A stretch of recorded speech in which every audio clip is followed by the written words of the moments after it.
Hello everyone and welcome to the channel. I'm the WellDressedWrencher. If you're watching this video, then you might have a Subaru that's making some weird noises causing you concern. Yeah, they do that a lot. Today, we're going to be talking about some of the things that can cause those noises you're hearing. And then at the end of this video, we're going to get this engine removed and start ordering parts, get it rebuilt, have it better than before. Now, this car specifically is a 2011 Impreza WRX, which means it has a 2.5 liter turbocharged engine.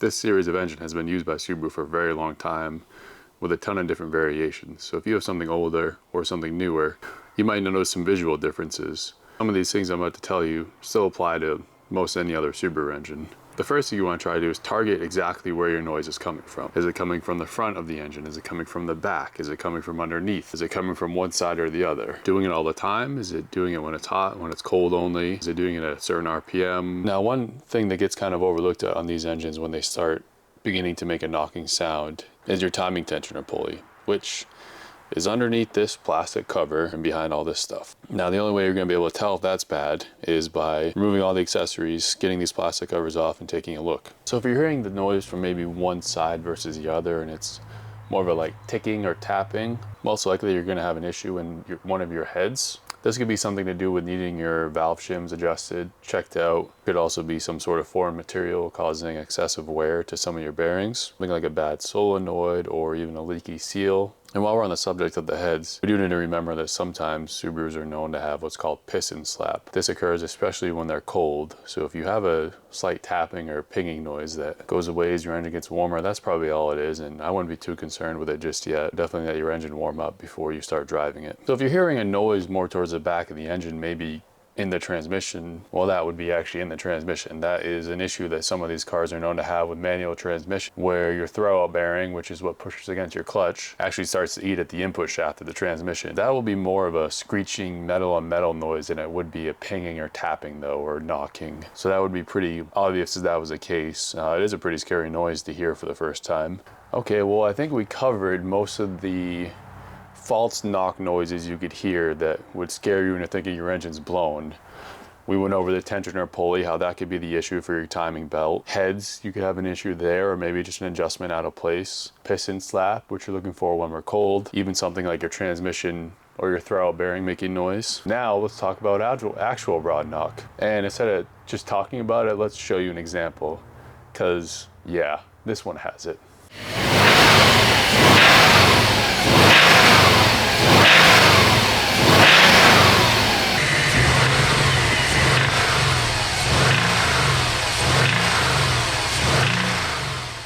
So there we have it, broad knock. If you made it this far, congrats. Please leave a comment and a like. But we're not done yet. We still gotta get this engine out.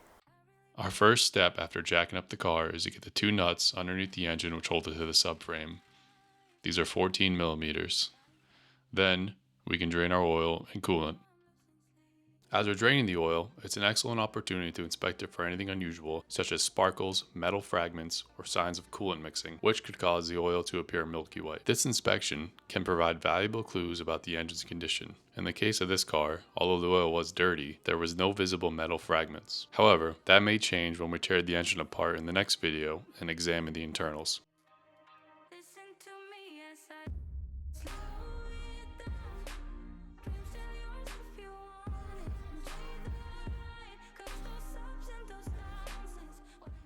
Then we can move to the top of the engine once the coolant is fully drained and start removing the radiator. There's two brackets on the top that hold it to the support, as well as an upper coolant hose, lower coolant hose, and a few small accessory coolant hoses that go to your expansion tank. Additionally, there's two clips on each side of the fans down low you have to unplug before you can remove this.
I generally like to stay on one side and work my way over. So after we remove the air box, we have to unplug the main engine harness, which is for all your wiring. After it's unplugged, we can unbolt the 10mm bolts holding to the strut tower, and then that's out of our way.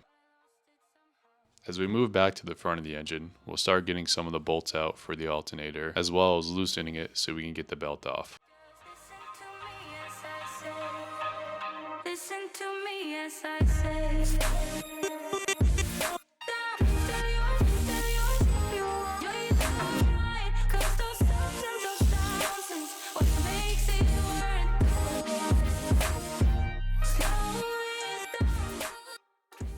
And with that out of the way, we'll also unbolt the power steering pump and set it aside. Next up, we'll take the fuel lines off, which can be easily done with a couple of pick tools.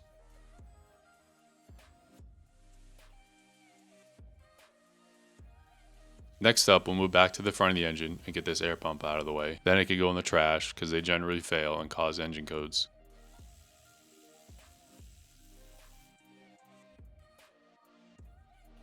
After that, we'll get the AC out of the way.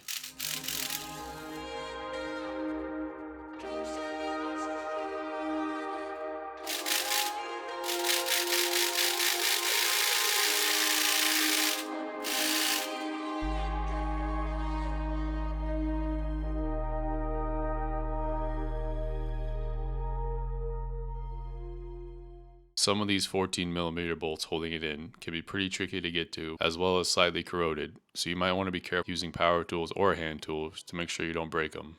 If you plan on reusing this AC belt, make sure you don't cut it like I did, and instead, carefully remove it so you can stretch it back on for the new.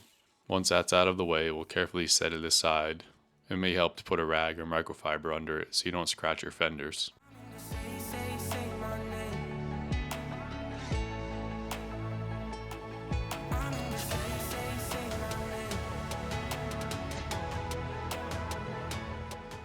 Next up, we'll move to the intercooler at the top of the engine. In addition to a couple bolts holding it to the turbo, there's also an inlet hose, plus your blow-off valve and a vacuum line that all needs to come off.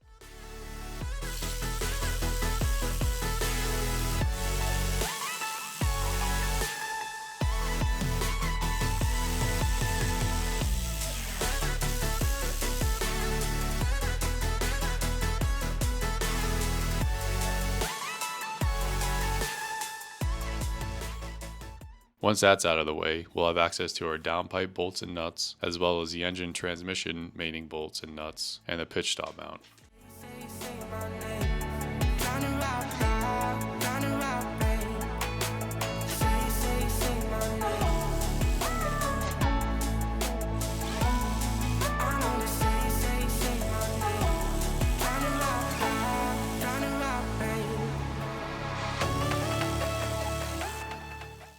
There are also two coolant lines on the back of the motor which go to your heater core. These need to be removed, and they're probably going to leak some coolant, so make sure you put a bucket underneath.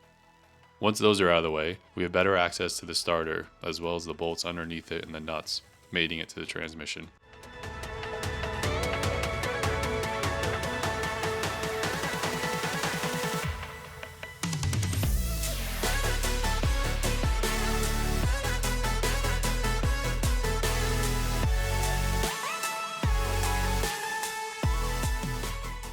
Finally, we can remove the engine.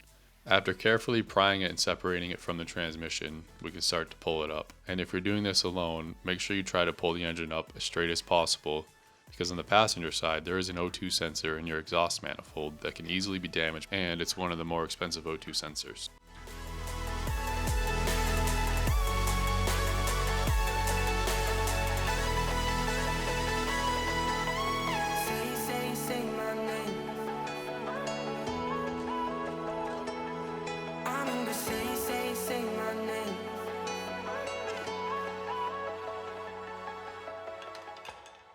So there we go, our engine is out. In the next video, we'll be breaking this thing down because there's still a ton of good parts we gotta take off it. Pretty much everything except for the short block we'll go through in the next video. So make sure you comment, like, and subscribe. But for now, I'm gonna get this thing on a stand before it falls and crushes my foot. Go get washed up with some clean clothes on. All right, see you next time.